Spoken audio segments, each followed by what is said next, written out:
afternoon, everyone. My name is Senior Master Sergeant Armijo.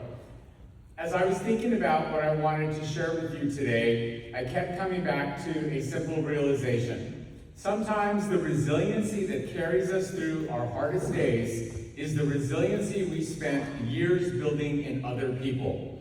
For many years, I've had the privilege of serving as a Master Resilience Trainer. I've taught resilience classes to airmen across multiple wings. I've certified more than 300 resilience training assistants. I've stood in front of classrooms talking about optimism, mental agility, character strengths, social connections, and how to navigate adversity. Like many instructors, I sometimes wondered, did any of this really stick? People would attend class, we would have great conversations, they would graduate, and then life would happen. And honestly, sometimes you never know if the seeds you planted ever grew. Then I deployed to LUD Air Base as the Equal Opportunity Director. And deployment has a way of testing everything you claim to believe. Not when things are easy, when they are hard, when you're tired, when you miss your family, when the mission tempo is relentless, when uncertainty becomes your daily companion. When world events suddenly become personal.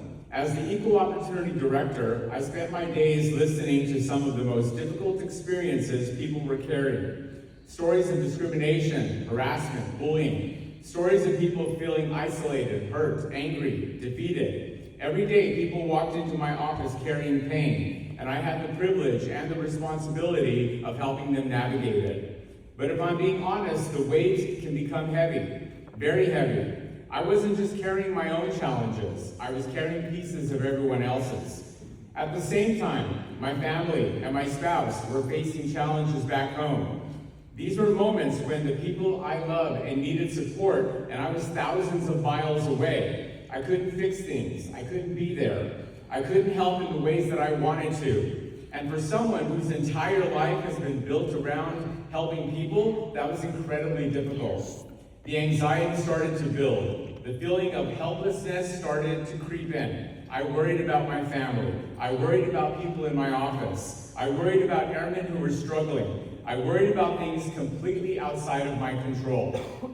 And if I'm being truthful, there were days when I wasn't the trainer, I was the student. The lessons that I had taught for years suddenly became the lessons I desperately needed myself.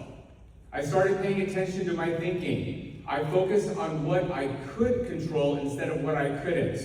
I challenged catastrophic thoughts before they could take root. I leaned on relationships. I reached out instead of isolating. I practiced gratitude when it would have been easier to complain. I focused on purpose. I reminded myself why we were there. I reminded myself that service still mattered. But something unexpected happened. The resiliency wasn't coming only from me.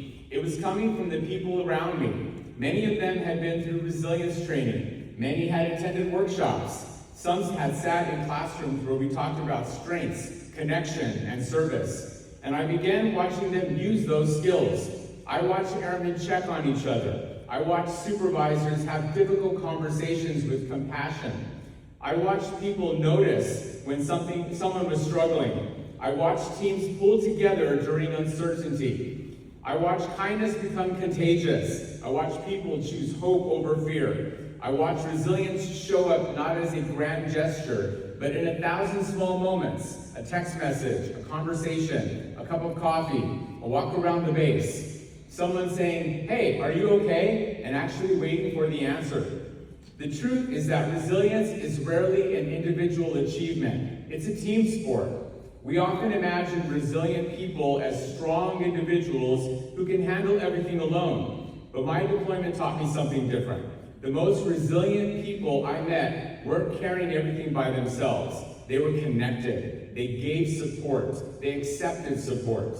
They allowed others to help carry the load. And that changed me. I realized resilience isn't about never struggling. It's not about pretending everything is fine. It's not about putting on a brave face. Resilience is about continuing forward while acknowledging that life is difficult.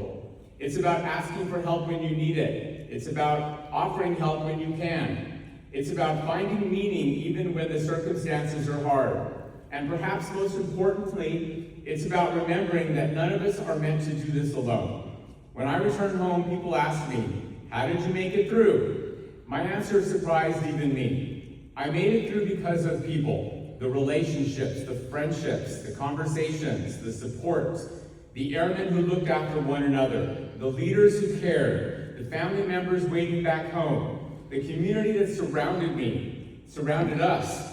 I made it through because years earlier, people invested in resilience. And then, during one of the most challenging points of my life, that investment paid dividends. Today, many of you are preparing for deployments, returning from deployments, supporting loved ones who deploy, or navigating challenges that no one else can see. I want to leave you with this thought. Never underestimate the impact of a single act of care.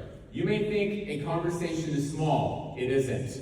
You may think checking on someone doesn't matter. It does. You may think teaching, mentoring, encouraging, or supporting someone won't make a difference. It will. Because one day, perhaps years from now, that person may find themselves facing one of the hardest moments of their life. And the resilience you help build may be exactly what carries them through. I know this because it happened to me. The resilience I spent years teaching eventually became the resilience that sustained me. And the people I invested in became part of the reason I made it home stronger than I left. That's the power of service before self. That's the power of community. That's the power of resilience. And that's the power each of you carries with you today. Thank you for your service. Thank you for your sacrifice. And thank you for taking care of one another. Because in the end, resilience is not something we keep. It's something we give away. And somehow, it finds its way back home. Thank you very much.